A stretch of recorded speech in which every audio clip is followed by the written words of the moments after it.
Hi, I'm Liv, and today I'm going to be doing my March wrap up.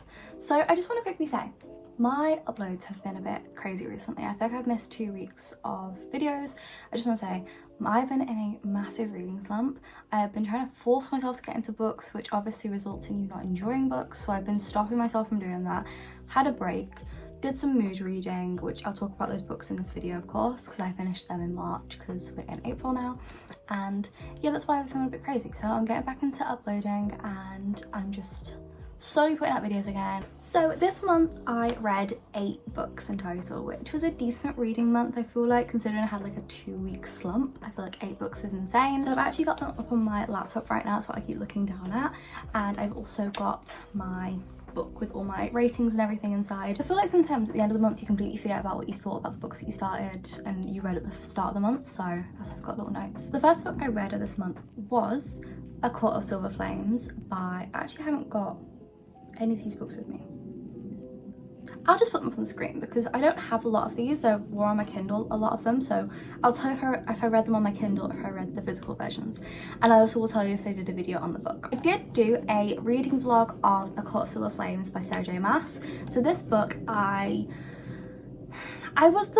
so this book you either feel 50-50 about, so you feel either you love this book and you adore Nesta, or you don't like this book and you really don't like Nesta. And unfortunately, I fell on the side of I did not like this book. I felt like this book, out of all the books that Sarah J Maas wrote for the ACOTAR series, this book was the weakest for me. One of the reasons I love ACOTAR is because it is so fast-paced, so many things happening, so many storylines. The plot is so strong, the female male character is so strong, so I love Feyre. The male characters are really in-depth, and the storyline is just amazing. This felt like it was a character-based book, so it didn't feel like it was plot-driven, which is what I love ACOTAR for. I love it for the plot-driven stories, but this one was not plot-driven, which I think is why I didn't enjoy it. This book we followed Nesta and Cassian. It was a dual perspective book, which we've not really had many, if any, dual perspective books apart from A Court of Frost and Starlight, and I just feel like this book was an unnecessary book. It didn't need to happen, and considering it's the longest book with 700 pages, it did not need to happen. And I do feel like it, to me, it doesn't happen in my mind. It doesn't fit in with the story that I know is ACOTAR. So I did feel like Nesta in this book was so insufferable. She was so harsh on Feyre and blaming Feyre for things that were out of her control, and blaming Feyre for everything basically, when really there were other factors to why everything had happened. It's not Feyre's fault. Feyre didn't ask for anything to happen. In fact, Feyre probably is one of the people who really didn't get a choice. She got forced into everything. I did write that I liked Cassian. I thought seeing a softer side of Cassian was nice, but it does not make up for Nesta's character being so insufferable. And she's also so insufferable to him. Like, that's something I really didn't like. I just hated the way that she treated him like he was some dog. Like, I just did not like her. I felt like she was so disrespectful to not only Feyre but also Rysand as well. Like, Rysand is your High Lord at the end of the day, whether you like him or not. I just felt she was just such a rude character and I did not enjoy following her. I did say that one of my problems with this book was that it was so boring. The amount of times that we listened to Nesta bang on about these bloody stairs that she couldn't get down. It was a book literally talking about stairs for like a good 500 pages. If you don't know what I mean, you need to read the book, because all over TikTok people kept saying I read a book literally about stairs, and before I read it I was like, what the hell does that mean? Now I've read the book, I get it. It was about stairs. I didn't enjoy the last 200 pages. I did enjoy and I did cry my eyes out. If you watched that reading vlog, you would have seen that I was an absolute mess in the last 200 pages, but I was a mess at something that, in my opinion, didn't need to happen. I felt like the ending happened to give Nesta some redemption, some like redemption arc, and to show that she's powerful. Don't think it should have happened. It just felt unnecessary. It felt like it was written into the book. It didn't feel like it flowed with the storyline, whereas with other books it just felt like, oh my god, that makes sense. This one, it did not make sense. It just felt like that was an unnecessary thing that did not need to happen. If I'm honest, if it wasn't for the last 200 pages, this book probably would have been a 3.75, but purely because of the ending and Nyx and everything like that. I'm not gonna say who Nyx is, but Nyx and all that stuff, it was a 4.5 for me, I wrote down. But honestly, looking back, I think I'd give it a 4. It was not the best. And the fact that I enjoyed the other characters over Nesta when Nesta was our main character kind of says everything. And the fact it took me so long to get through. Like, I started this book started this book in February 23rd and finished it by March 3rd. That is insane for me. Like, if I like a book, I swear I read A Court of Wings and Ruin in 3 days, and that book's like 600 pages. This one was only 700, like this year's 100 more, and I really did not like it. Moving on, the next book. The next book I read was Crooked Kingdom by Leigh Bardugo, and this book I did appreciate, I did like it. So this book is set in the Six of Crows universe, and I felt like it was a decent finish to the duology. I liked the characters. This one definitely was a character-based book. The first one was very plot-driven, very fast-paced, so many action scenes, and it was amazing. It was a 5-star for me. This one was a 4.5, and I feel like I rated it that because the action was not as much as the first book. It was a lot of sitting and talking, a lot of dialogue, a lot of character building, and trying to figure out more about who Kaz was and where Kaz and Enedge were standing. I did feel like the ending was unnecessary. I didn't like the emotional part. I felt like it was a little bit unnecessary. Didn't see the point in certain people's characters being built up so far for them just for it all to be ruined in the end. I just felt like it was very unnecessary, the ending basically. I did like the plot twists. I thought they were very, very good, and the fact that Kaz had it all under control. Like, I actually found myself doubting at first. I was like, oh my god, is this seriously not going to work? Like, is this going to be a book where actually everything fails? And then seeing that Kaz knew everything. Kaz is so smart, and just seeing how smart Kaz is, I loved it. And it's not in like an annoying like Kaz is smart way. It's in a way that they show you how he's smart without saying it. And I just remember sitting there thinking, Kaz is so smart. Like, he is so clever, and that is why he's an amazing fantasy character. Yeah, I really liked it. It was a lot slower than the first one, but it was a good, decent read, so 4.5. Had a romance. So this romance was Archer's Voice by Mia Sheridan. Oh god, I understand now why people are all like, oh my god, Archer's voice, and like emotional like emojis. This book was beautiful. Like, that is the way I describe this. I've literally put heartwarming and beautiful, lovely story. It was amazing. And considering it's so heartwarming and beautiful, there was quite a lot of smut. Like, there was quite a lot, and quite a lot of like saucy scenes. We follow Archer and this main character, I can't remember what her name was now. They can communicate, and Archer can't communicate with anybody because he doesn't have a voice. His voice box got damaged, and we find out why and everything that happened. That is one of the plot lines. And the town kind of shunned Archer, and they don't speak to him because they don't know how to communicate with him. She knows how to communicate with him, our main character, our female main character, and she is also broken from something that happened to her. And it's like these two people, these two characters find comfort in each other, and they heal each other. And it is so heartwarming, and I really, really liked it. It was really nice, and I was just, it was everything. And then, you know, when you have like that part in a romance where it's like, oh my god, everything's ruined. That moment, I was heartbroken, but at the same time, I was like, oh my god. It was really good. And Archer's reasonings for things I understood, and I thought that they were so understandable for what happened and why he went and did what he did. I actually started crying. I can't even lie. I cried throughout this whole book.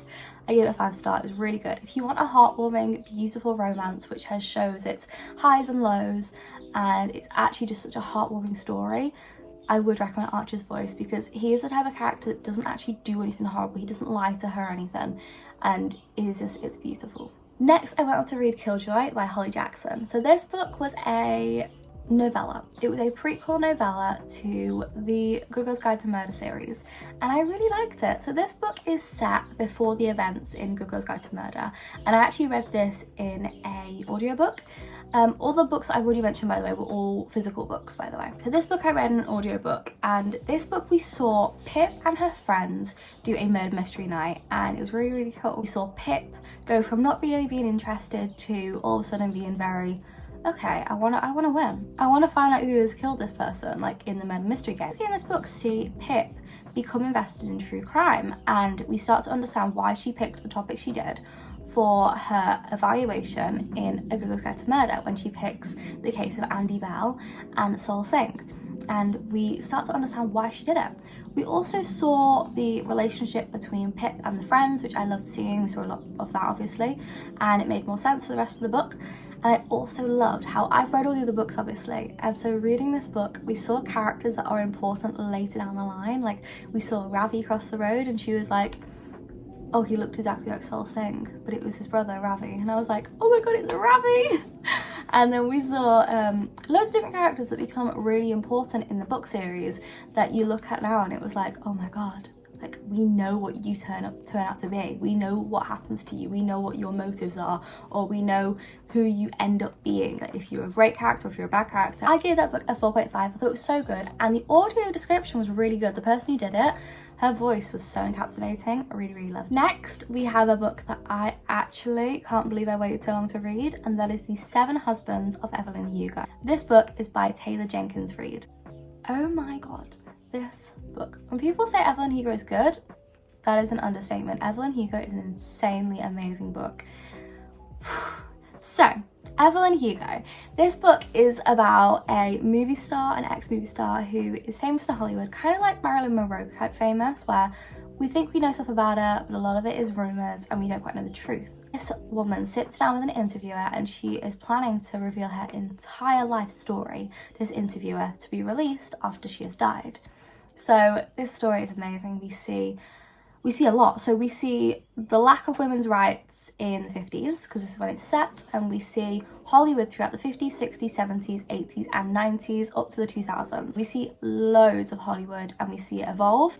We also see a lot about gay rights in Hollywood. Lives of people who are lesbian and gay, bisexual. We see a lot of that, and basically what it was like for people in the media's eye trying to hide this, because obviously it was a crime back then. I saw a lot of how Evelyn tried to get into Hollywood and how far she had to sell herself and the lengths she had to go to and what she had to sacrifice to make a name for herself. How the paparazzi were brutal. We saw the brutality of what they did to Evelyn and how far they went with trying to make her look a certain way.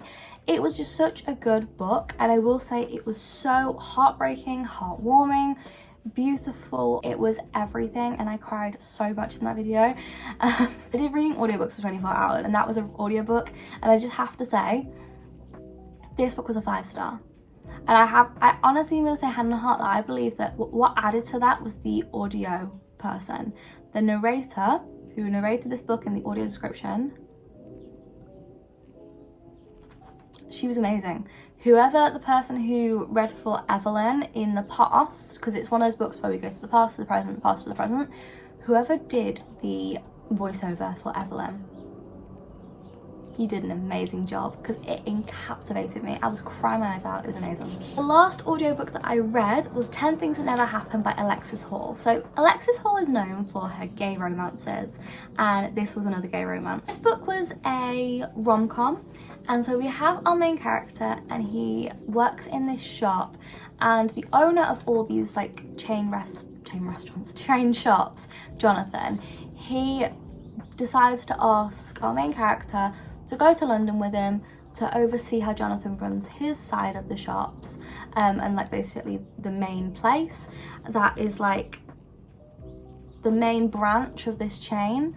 And long story short, our main character ends up knocking himself unconscious, and Jonathan ends up thinking that he's basically knocked this guy unconscious and given him amnesia. The guy doesn't pretend that he doesn't say that he's not got amnesia, he pretends that he has, and it's a big story, and it was decent. So we get these two characters, and they are, I wouldn't say enemies, but they have very different opinions, and they very much don't like each other. He thinks that Jonathan's a snob, Jonathan thinks that he doesn't work hard enough. Yeah, they don't quite like each other, and Jonathan ends up having to look after him and has to look out for him, because the doctor has said there's a potential that he's going to have like an aneurysm or something if his head treatment goes unsupervised. So Jonathan's looking after him for the holidays. This is all set around Christmas as well. I just wanted to note that because no one told me that. So it's all set around Christmas. What did I think of this book? I thought it was cute. I really did think this character. I did think this book was very cute and sweet. I liked Jonathan. I thought Jonathan's character was very good. I thought that his character was a very sweet character, and I thought that his character had layers, which I enjoyed. But our main character we followed, I didn't like him. I thought he was very interfering, and considering he didn't really know Jonathan is his boss, he was very interfering in Jonathan's life and giving his opinion, and it was just a bit too much for me. Overall, I did give this book a 3.75. I thought it was decent, it was sweet, but definitely not one of my favourites. I mean, one of my favourites from Alexis Hall's Boyfriend Material, and I thought it was going to be like that book, but it just didn't hit as good, so I couldn't give it any higher than 3.75. The next book we have is The Housemaid by Frida McFadden. So this book was a thriller, and oh my god, it was amazing. I forgot how good Frida McFadden's books are. Like, she's truly a genius. So in this book we follow our main character called Millie, and Millie needs a job so badly and she will do anything to get it, and she gets a job as a housemaid for this rich family. And when she gets there, the main lady there, Nina, the mum, is nice, she's sweet, and she hires Millie and everything is fine. Millie is getting on with it, and she's basically, her job as the housekeeper is to clean up, cook for them, look after the daughter. She becomes friends with the dad, and they have like an understanding that Nina's changed over these last few years, and she used to be really laid back, and now she doesn't really look after herself, and they don't know why, and she is very highly strung. Everything's fine until Nina starts acting strange. She is constantly erratic, she is constantly lashing out at Millie when the dad is away, the daughter acts strange around Millie. Millie lives up in the attic and she always hears strange things happening downstairs, fights between the mum and the dad all the time that end in things getting smashed, and there's a lot that happens. Things are going weird around the house, and she has a suspicion that Nina doesn't want her there anymore. And it's a really good plot twisty story. So as you may or may not know, if you've ever read a Frida McFadden book, you know there is always an extra plot twist at the end. And honestly, this book was phenomenal. I loved it. Every single aspect of this book was brilliant. Finding out about certain people having secrets that we didn't know about, the plot twists, not everything is as it seems. Things seem one way and then you get to the next part in the story and it's like, wait, hang on a second, what the hell is happening? It was honestly brilliant. So things I loved about this book was that it was so gripping and so easy to read. With a plot like The Housemaid, it needs to be gripping, it needs to be easy to read, and it really was. So we have Millie trying to find out the secrets behind this house, like why Nina's acting the way she is she okay? Finding out things about Nina that apparently she has done that sound like she's absolutely crazy, and trying to figure out, is that the truth about who Nina is? Millie doesn't want to be there, not want to be in this house, but she needs to save up. She's living in her car right now and needs to save up money. And so there's so many things happening. You're trying to figure out with Millie, is Nina crazy? Or is there other stuff going on? Is there other things happening that we don't know about yet? It's so good, honestly so phenomenal. I couldn't get over this book. It's brilliant, really got me out of a book slump, and it was so fast paced. The plot twists I just did not see coming, and Frida's writing is just so easy to like comprehend. It's so easy to get your head around. The last book I read this month was The Housemaid's Secret, which is the second book in the Housemaid series, which is a 3-part series. The third one's coming out in June. I'm so excited for it. So this book follows Millie again, and Millie is becoming a housemaid for another family. She doesn't have any other place to go, no other jobs, and she needs her apartment that she's living in. She needs to be able to pay the rent, and she's got an apartment finally. She lives in New York of all places, and she needs to pay her rent. She has no money left, and she wants to make it on her own. Her boyfriend's constantly asking her to move in. She doesn't want to do that because she wants to be able to pay for this herself. Millie, as we know, has got her secrets, and she is trying to move past what happened in the first book, and it is so good. It's just such a good way to move on from the first book. It links so well. So in this book, Millie is a housekeeper for a husband and wife. There are no children in this book, and she waits on these, not waits, but she is the housemaid for this household, and it's all set in a apartment, but it's a 2-story apartment. So the husband's rules were very strict with Millie, that she could not enter the wife's bedroom and the wife would not come out the room because she's very sick. So Millie cleans up, she does everything that she's meant to do, and she does laundry, she cooks, she cleans, she goes grocery shopping for them, she does everything she's meant to do. But something's just not feeling right about this household. The woman, she constantly hears crying in her room, and when she finally sees her, she is shocked with what she finds. It's such a gripping, fast-paced thriller, as the first one was, but the first one was a 4.5, I forgot to mention. This one was a 4.75. This book was phenomenal. I did not see the twist coming. I didn't see any of the plot twists coming, and I was thoroughly impressed with the entire book. I didn't think that you could get much better than The Housemaid. I thought that was going to be it, and then everything was going to be downhill from there. But this book honestly topped it. Like, The plot twist was out of this world, and the more I went back and read certain chapters, the more I was like, oh my god, that makes so much sense. I have no words for it. It was honestly amazing. I was just so gripped the entire time. Sometimes I guess thrillers, or I guess the endings of books in general, and I just didn't guess anything. I just loved it, and I was so hooked. I feel like I finished this book in like 2 days. I also finished The Housemaid in 2 days because I really love them and I just didn't want to put the books down. Anyway, that is the video. I hope you enjoyed. I'll see you guys soon with another video. Tell me what you read down below. I link my Goodreads down below all the time, so go follow me on there if you want. And I'll see you guys pretty soon with another video. Subscribe, like, and that stuff, and I'll see you guys soon. Bye!